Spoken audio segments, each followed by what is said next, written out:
crashing Willie's garage. Ha! Hello, Rhondas. Rhondas. Welcome to Willie's Garage. Thanks for hanging out with us, and Happy New Year, everybody. Happy New Year, George. Happy New Year to you. This is the show where we watch ALF and talk about it. And I've watched ALF all my life. George is watching these episodes for the first time, and the goal of this show is to get ALF on the show. So ALF, or ALF's creator, Paul Fusco, if you're watching, please come on the show. The show can't end until ALF comes on, George. Mr. Fusco, I ask you personally if you will please come on the show as quickly as possible. Well, yep, you know the rules, Josh. Did I just call you Josh?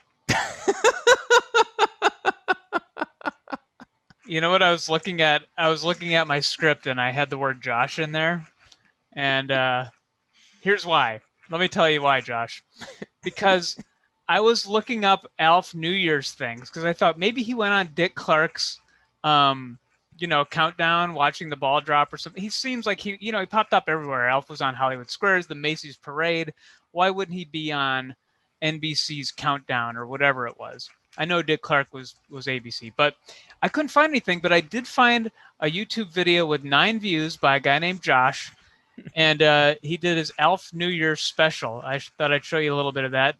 I guess this will be the 10th view. Oh, hello. I'm Garrison. And you're not. And this is my It's a New Year full of ... hashtag, no, not hashtag, / special ! With Taz, Donkey, and Alf. So it'd be Taz, Donkey, and Alf. Ha ha! Ha ha! Ha!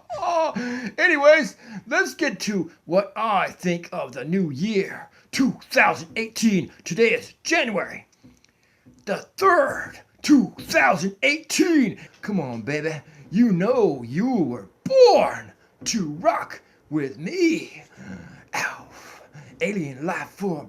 Just call me Gordon Shumway, the lover. Yeah.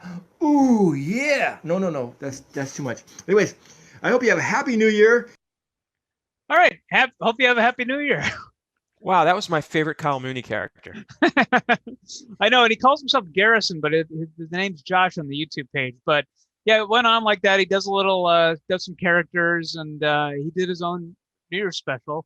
And so ALF never did an official one, but at least we have Josh / Garrison's New Year's special, which I think is pretty darn good. So again, that's not canon. That is not canon. Yeah, I'm here to clarify. Yeah. So let's get into a Melmac recap because I'm excited about this episode.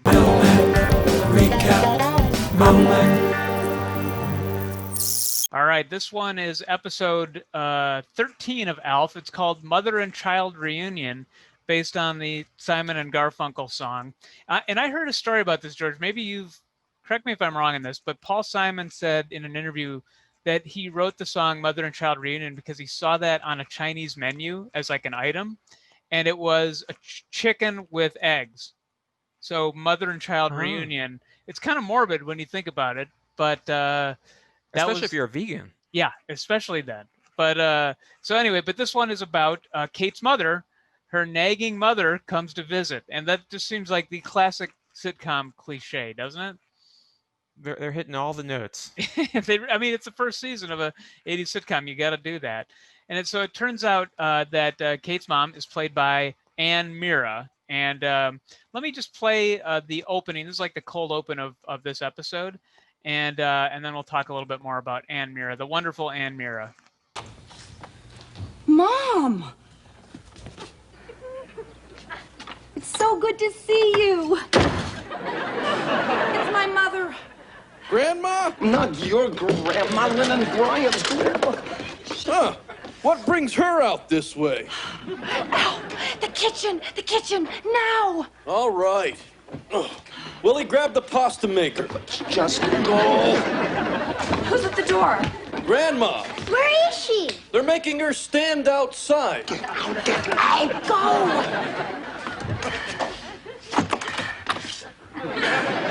Mom, come in.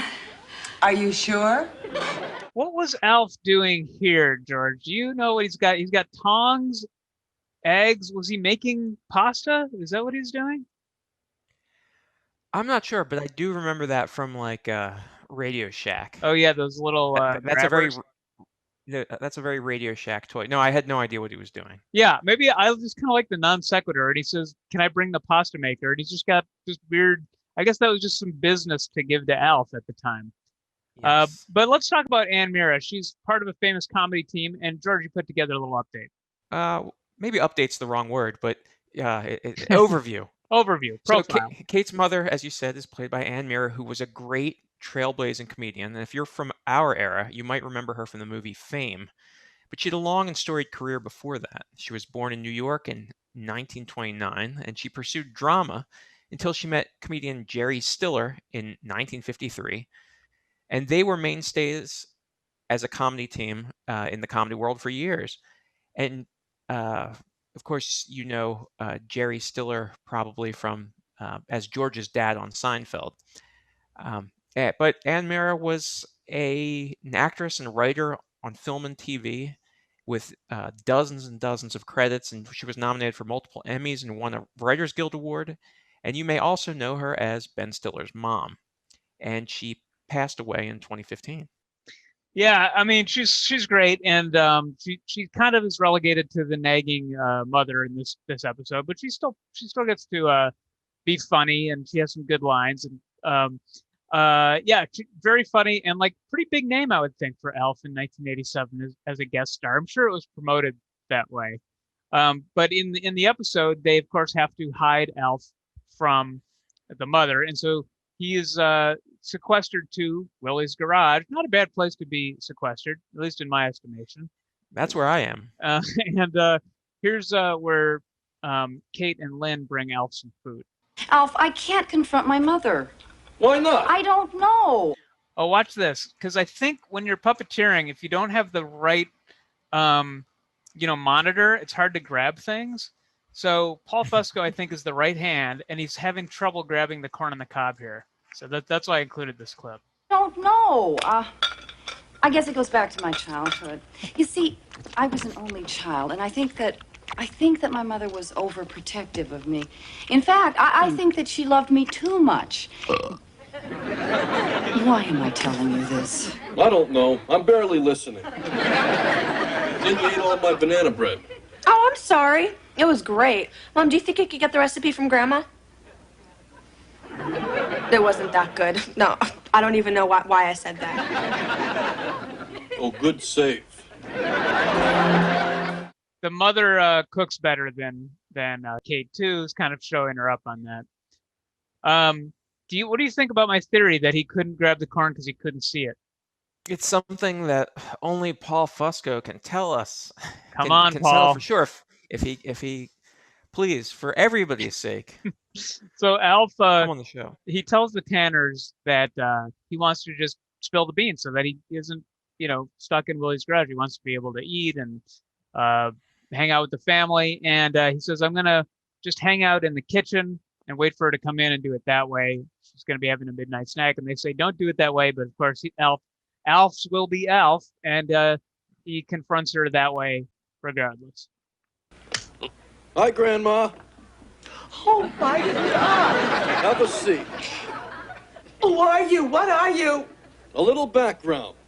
My name is Alf. I come from the planet Melmac. I'm a member of a civilization millions of years ahead of your own. And now I live in a laundry basket next to the washing machine. Cup of Java? I know. You're something Willie made. He's always making crazy things in the garage. Take my word for it. I'm a space being. And since you've been here, I've had to live in the garage. Let me ask you something. Why are you so hard to get along with? Kate's easygoing. Is she adopted or something? Anyway, my advice to you would be, lighten up on her. Be nice. Oh yeah, another thing. Stop poking me! We'll talk again when you're a little less touchy-feely.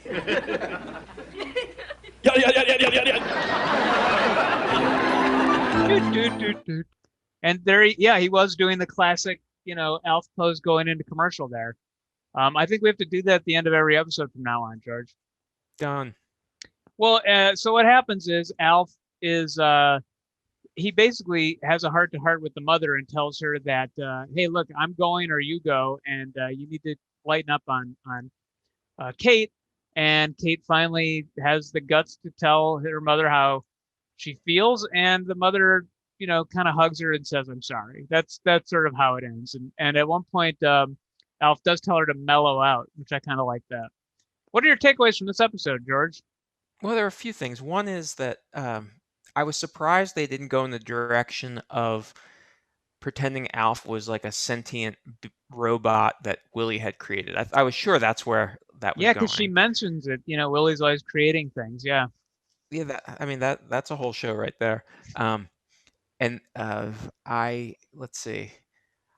There were a lot of uncomfortable references to sex in this episode.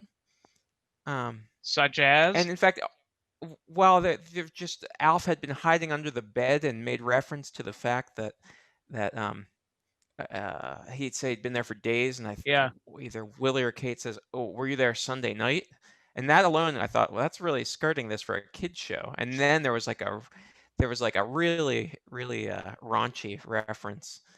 Well, raunchy is the wrong word. Raunchy for a kids show for Alf. But again, this show is like tonally all over the place. Yeah. You expect when you were a kid, like if you were watching Night Court, you're getting sex jokes. If like your parents are in the room or something. But something like this, you're in the TV world in which genitals do not exist. But I know, but then you have to think about Kate and Willie having sex, and with Alf being below them. Yeah, that's an image that I don't like having in my head. We've talked about Willie's sexuality a lot in this show, and we'll continue to. I noticed that Willie compared Alf to E.T. He's like, "Oh, we'll just tell the mother that he's like E.T." And then Alf kind of calls him out for being racist and says, like, "Oh, when people ask me about Willie, I'm going to say, oh, he's a lot like the Nutty Professor." So he very progressive, Alf, calling out the racism there. And also he also said that there are rules, that he has rules in the household, and one is no going for rides in the dryer and no chewing on any part of Lucky's body. Those are the two rules. So we're building out more of the Tanner and Alf relationship throughout the series. As part of your dissertation, there will be a summary of all these things. Oh yeah, this is all going to be in the dissertation for my doctorate degree in Alf studies. Should we get to some Alf crap, George? It's inevitable. Okay, let's do it. Well,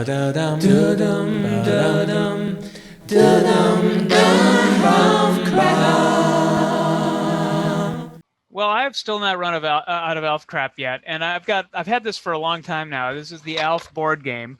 I'm a big board game collector, and so I found this at a thrift store one time, and I do like the art. You can see, look, it's kind of got like Mad Magazine art of the family there. You got Willie, and it's a standard roll and move. Oh, and there's Lucky here. It's a standard roll and move game. I've got the board here, but the cool part are you get pieces. You get these little standees, and then there's one of Mrs. Achmonic. This is a pretty cool artwork. Mrs. O there. Put it right in the camera. And then the board is cool too. This is got some original artwork on it. You can see that it's Alf's goal is to get to Lucky. I guess this is upside down, but you got drawings of almost like, mad drawings of Brian. And this is by Coleco, who does a lot of those Hot Wheels and stuff. This is Achmonic. Alf's trying to get all the way around the Tanner living room to Lucky. And there's Willie right there.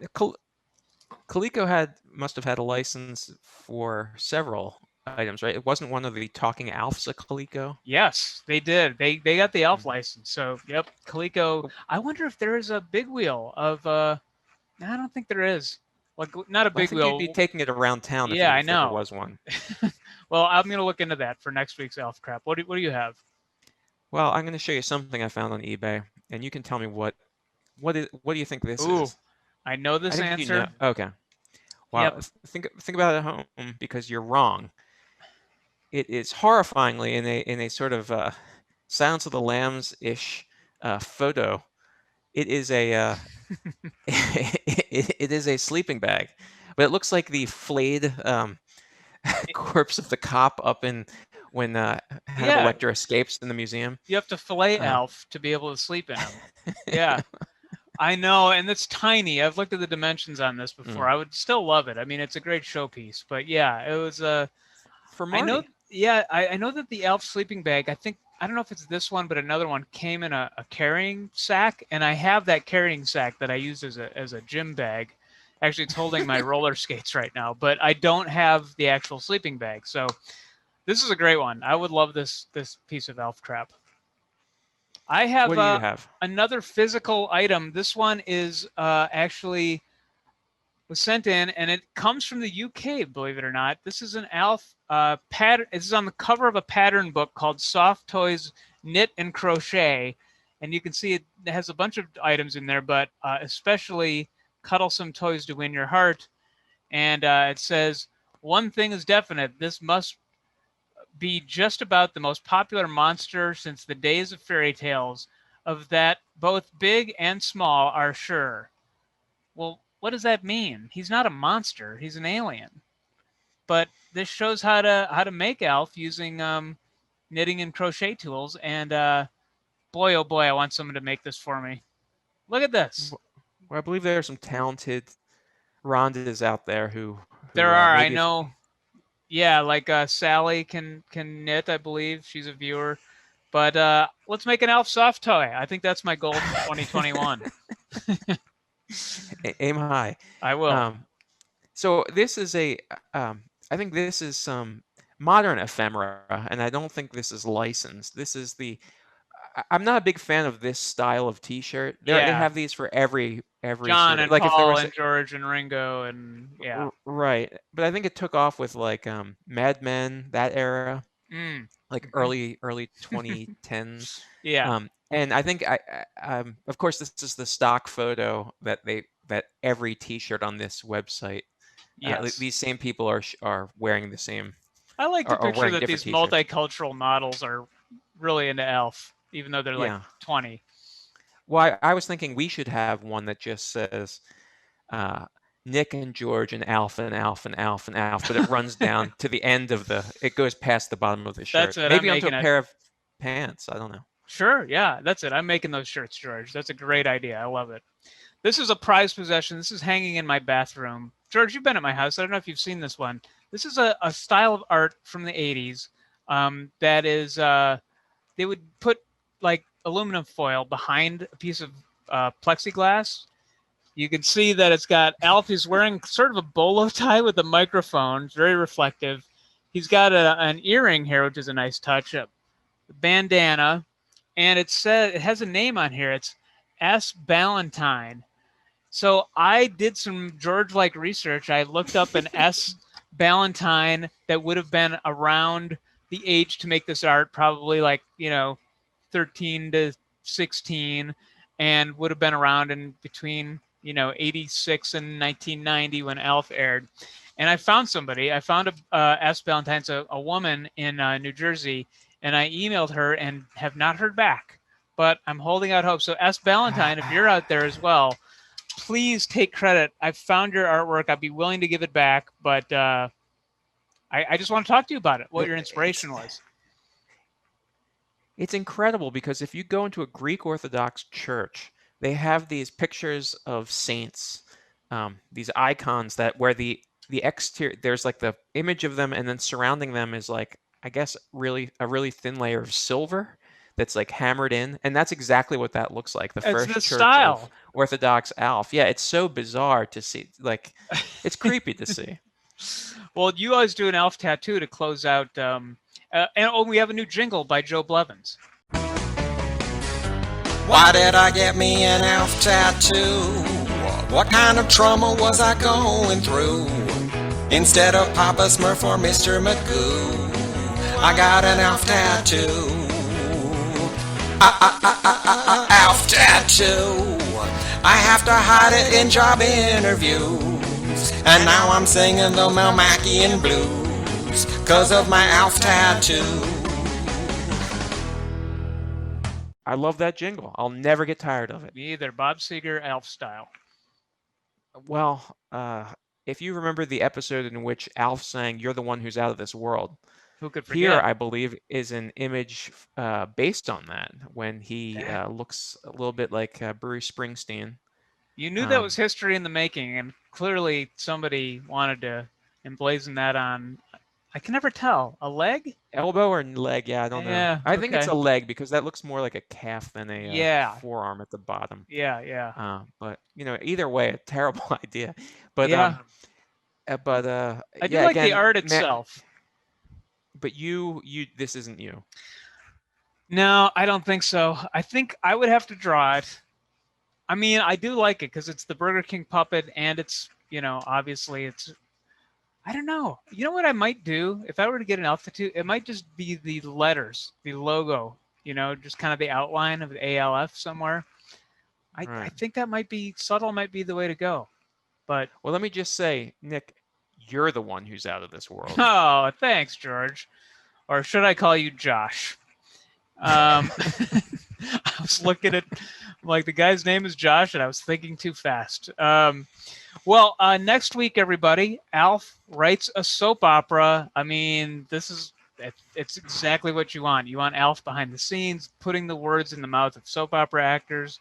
Gonna be a good one. They pulled out all the stops in season 1 of ALF, so we hope you'll join us. And until then, there's only one thing we can say now. Bite wind, everybody. Bite wind. Come crashing with his garage. Ha! What is it?